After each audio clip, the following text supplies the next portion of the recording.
үйгө кетип атат. 17 бейтапты бардыгын сакайтып, бүгүн мынакей көрүп турасыңар, бардыгы даяр болуп турушат. Булар бардыгы сакайып чыгып кеткен бейтаптар. Булар келгенине 23 күн болду. Hammasini ömrüge rızkıga Allah'ım bereket versin. Tanıcıları sağ olsun, koşkarlarından koşak kalsın. Çalım 90'ga girdim, ben 80'ga girdim. Yani yaşım güçler hamması yetişsin. Elimizde, yurtimizde Allah Teala tinchligini barqaror qilsin. Osmonimiz musaffo bo'lsin. Qirg'izistonimiz gullab yashnasin. Bizga boshliq bo'lib turgan prezidentimizdan tortib mana shu hokimlarimizgacha hammalarini to'g'ri olib borayotgan ishlariga Alloh taolo o'zi madadkor bo'lgan bo'lsin. Ana u boshimizga tushgan bir musibatli endi desagan bo'la oladigan shunday bir kunlar tushdi. O'zi qiyamasin. Bularning qo'llariga kelib she'rga yotgan bemorlarimizni ham hammalariga Alloh taolo shifo omillarni ato qilgan bo'lsin. Bu kunlarda orqasidan Alloh taolo yaxshilik kunlarda o'zi nasib etgan bo'lsin. Yana bir qadar elimizda, yurtimizda Alloh tinchligini barqaror qilsin. Assalomu alaykum. Men mart oyining 20-chisiga o'ra hozir shuga keldim. Ana qarang, bor yo'q sharoitlar yetarli, apparatlar bor, dorigarlar bor, yaxshi, xonalar toza. O'shandan beri tuni kuni bilan meni ishlashdi. Rahmat ularga cho'ng rahmat aytaman. Mana hozir ahvolim ancha yaxshi. Ko'rib turganingizdek, endi bu yoqqa Allohga shukr, ularga cho'ng rahmat aytaman. Ильдос, с выздоровлением вас. Спасибо большое. И как ваше самочувствие? Сейчас уже лучше намного, уже переболел, все симптомы прошли. Последний симптом был дней 4 назад. Вот, сейчас уже чувствую себя нормально. Так, давайте начнем сначала, да? Как вы заболели? Каковы были первые симптомы? И как вы поняли, что нужно обращаться в больницу? Я сам, честно, не понял, как я заболел. У нас было все нормально, у нас был первый случай коронавируса в Барселоне, мы все гуляли, встречались друг с другом, потом начало резко увеличиваться количество больных, потом в один день у меня проявились симптомы. Первый симптом это была температура 37,2, по-моему. Я подумал, что это обычный грипп. После этого через 2 дня у меня повысилась температура до 38,5.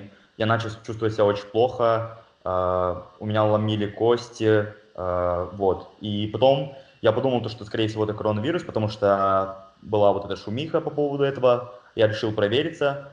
Сам я не мог дойти до больницы, потом я позвал своих друзей, они мне помогли доехать до туда. И после этого у меня взяли анализы и подтвердили то, что у меня эта болезнь. Вам сделали тест, да? Да. И что вы почувствовали, когда вам подтвердили коронавирус? Шок был шок. Потому что в то время, когда у меня это подтвердили, только набирали обороты. И когда мне это сказали, по-моему, я был первый больной в этой больнице, который был подтвержден с коронавирусом. И потом у них началась шумиха, у них там были специальные коробки, такие биоазарт, где они держали специальные маски, специальное оборудование для борьбы с коронавирусом. Вот. И здесь с этим очень строго, потому что здесь не берут документы в руки, они берут только через какое-то пространство, которое чистит документы там спиртом. Ну вот, вам сказали, что у вас коронавирус, потом что было? Потом меня госпитализировали, там буквально на ночь, и у меня начали проверять мои легкие, мочу, кровь. После этого мне сказали, в принципе, то, что иммунитет нормальный, то, что я могу вылечиться, в принципе, на домашнем карантине. Мне влили парацетамол через инъекцию. После этого мне сказали пить парацетамол каждые 8 часов в течение 5 дней, потому что сейчас, как мы знаем, не существует лекарства для коронавируса. И мне сказали, что просто нужно быть дома, соблюдать режим, хорошо спать и кушать, и все. Я приехал домой, у меня начался кашель, температура все так стояла в течение 3 дней, была очень сильная слабость. Грубо говоря, я не мог встать, например, там пойти, сделать себе что-нибудь покушать. После этого у меня пропали вкусовые ощущения вообще. И в течение 4-5 дней я не чувствовал, что я ем. Что бы я ни ел, это все чувствовалось как вода. Мгм. Мгм. Вот. Но аппетит был или не было? Аппетита как такового не было, но я знал то, что чтобы вылечиться, мне нужно было поесть по-любому. И из-за этого Мгм. я как бы через силу, грубо говоря, вся вталкивал еду и как-то поддерживал. Мгм. А по ощущениям, это похоже на грипп или это больше, чем грипп? Э, Похоже на грипп, но, знаете, как очень сильная версия гриппа. Мгм. У меня было, начался в один момент, у меня началась пневмония. Не как пневмония, вот именно когда там, с искусственным дыханием, но когда Мгм. ты Мгм. немного дышишь, то у тебя начинают болеть легкие. И, в принципе, это длилось недолго, это длилось 2 дня.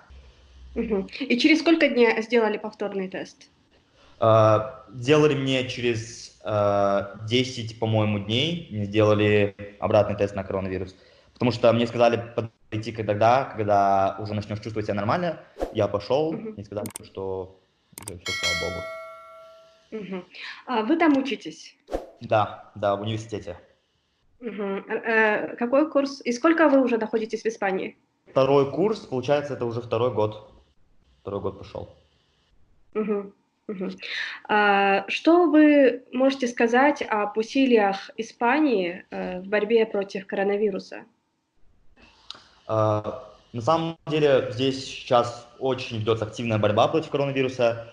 Во-первых, когда мы узнали, то, что здесь начался коронавирус, в принципе, мы на это не обращали внимания. После того, как цифра уже завалила за 1000, мы начали уже предпринимать какие-то меры, и государство тоже начало предпринимать какие-то меры. Мы перестали уже Мгм. встречаться с друзьями, мы встречались каждую пятницу, эти уже встречи отменились, во-первых. Во-вторых, в супермаркетах началась паника. У нас начали раскупать продукты, так же, как и в Кыргызстане, но Мгм. с этой ситуацией начали бороться. В Кыргызстане начали цены подниматься на продукты. Здесь антимонопольная политика очень хорошо работает, и цены, в принципе, регулируются. Например, в ту больницу, в которую я ходил, в принципе, это такая непопулярная больница, и там людей поменьше. Но в тот раз я был в госпитале де Барселона, это наша центральная Мгм. больница.